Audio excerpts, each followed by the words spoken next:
अध्याय 5। इन बातों के पश्चात यहूदियों का एक पर्व हुआ और यीशु यरूशलेम को गया। यरूशलेम में भेड़ फाटक के पास एक कुंड है जो इब्रानी भाषा में बेतसदा कहलाता है। उसके 5 ओसारे हैं। इनमें बहुत से बीमार, अंधे, लंगड़े और सूखे अंग वाले पानी के हिलने की आशा में पड़े रहते थे, क्योंकि नियुक्त समय पर परमेश्वर के स्वर्गदूत कुंड में उतरकर पानी को हिलाया करते थे। पानी हिलते ही जो कोई पहले उतरता वह चंगा हो जाता था, चाहे उसकी कोई बीमारी क्यों न हो। वहाँ एक मनुष्य था जो 38 वर्ष से बीमारी में पड़ा था। यीशु ने उससे पड़ा हुआ देखकर और यह जानकर कि वह बहुत दिनों से इस दशा में पड़ा है, उससे पूछा, क्या तू चंगा होना चाहता है? उस बीमार ने उसको उत्तर दिया, हे प्रभु, मेरे पास कोई मनुष्य नहीं कि जब पानी हिलाया जाए तो मुझे कुंड में उतारे, परंतु मेरे पहुँचते पहुँचते दूसरा मुझसे पहले उतर जाता है। यीशु ने उससे कहा, उठ, अपनी खाट उठा और चल फिर। वह मनुष्य तुरंत चंगा हो गया और अपनी खाट उठाकर चलने फिरने लगा। वह सबत का दिन था, इसलिए यहूदी उससे जो चंगा हुआ था कहने लगे, आज तो सबत का दिन है, तुझे खाट उठाना उचित नहीं। उसने उन्हें उत्तर दिया, जिसने मुझे चंगा किया उसी ने मुझसे कहा, अपनी खाट उठा और चल फिर। उन्होंने उससे पूछा, वह कौन मनुष्य है जिसने तुझसे कहा, खाट उठा और चल फिर?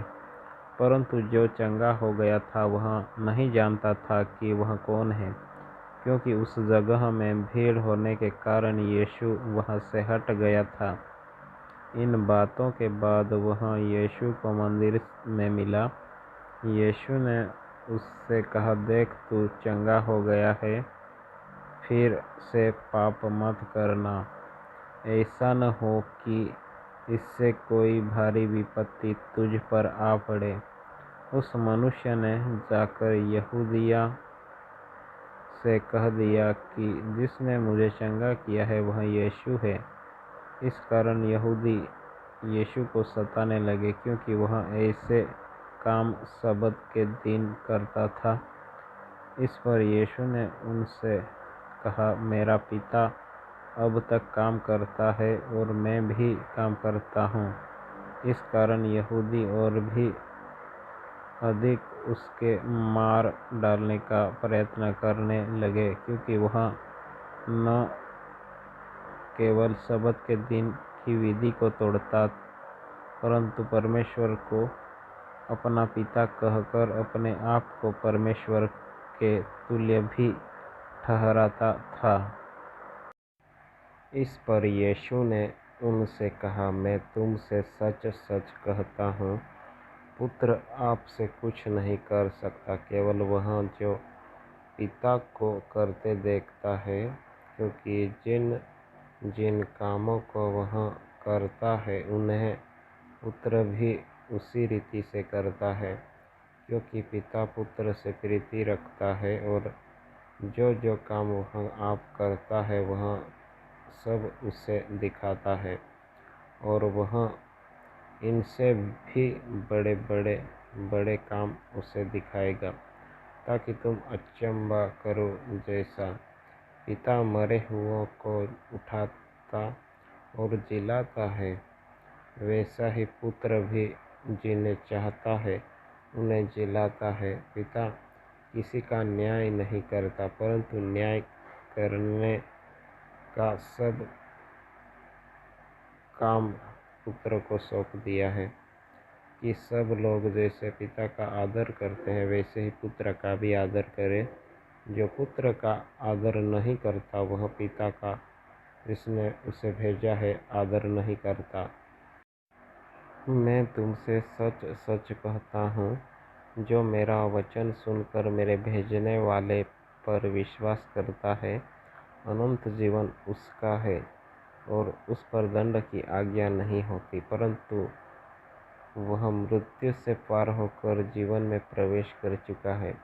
मैं तुमसे सच सच कहता हूँ, वह समय आता है और सब अब है, जिसमें मृतक परमेश्वर के पुत्र का शब्द सुनेंगे, और जो सुनेंगे वे जिएंगे, क्योंकि जिस रीति से पिता अपने आप में जीवन रखता है, उसी रीति से उसने पुत्र को भी यह अधिकार दिया है कि अपने आप में जीवन रखे, वरन उसे न्याय करने का भी अधिकार दिया है, इसलिए कि वह मनुष्य का पुत्र है।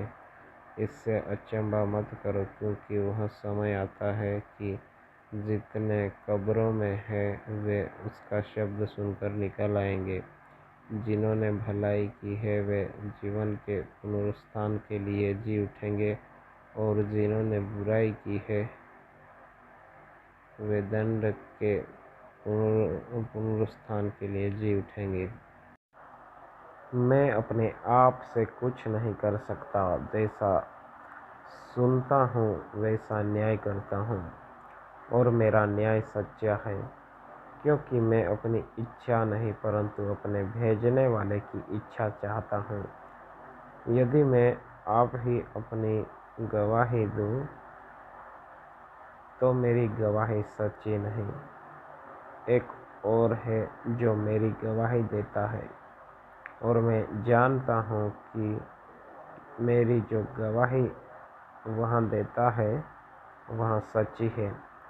तुमने यूहन्ना से पूछवाया और उसने सच्चाई की गवाही दी है, परंतु मैं अपने विषय में मनुष्य की गवाही नहीं चाहता, तो भी मैं ये बात है इसलिए कहता हूँ कि तुम्हें उद्धार मिले।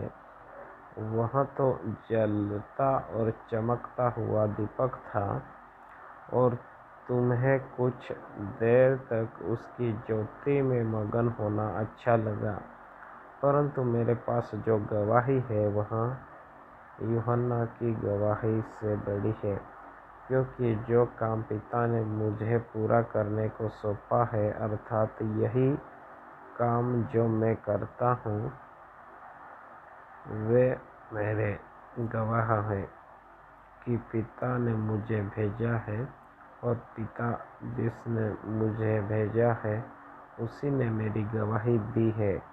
तुमने न कभी उसका शब्द सुना और न उसका रूप देखा है, और उसके वचन को मन में स्थिर नहीं रखते, क्योंकि जिसे उसने भेजा तुम उसका विश्वास नहीं करते। तुम पवित्र शास्त्रों में ढूंढते हो, क्योंकि समझते हो कि उसमें अनंत जीवन तुम्हें मिलता है, और यह वही है जो मेरी गवाही देता है। फिर भी तुम जीवन पाने के लिए मेरे पास आना नहीं चाहते। मैं मनुष्य से आदर नहीं चाहता, परंतु मैं तुम्हें जानता हूँ कि तुम में परमेश्वर का प्रेम नहीं।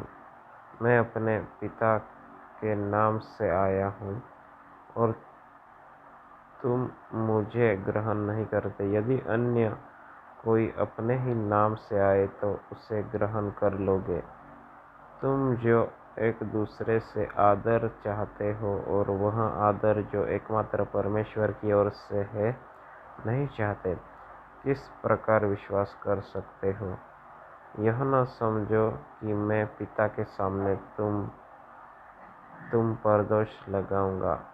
तुम पर दोष लगाने वाला तो मूसा है, जिस पर तुमने भरोसा रखा है, क्योंकि यदि तुम मूसा का विश्वास करते तो मेरा भी विश्वास करते, इसलिए कि उसने मेरे विषय में लिखा है। परंतु यदि तुम उसकी लिखी हुई बातों पर विश्वास नहीं करते, तो मेरी बातों पर कैसे विश्वास करोगे?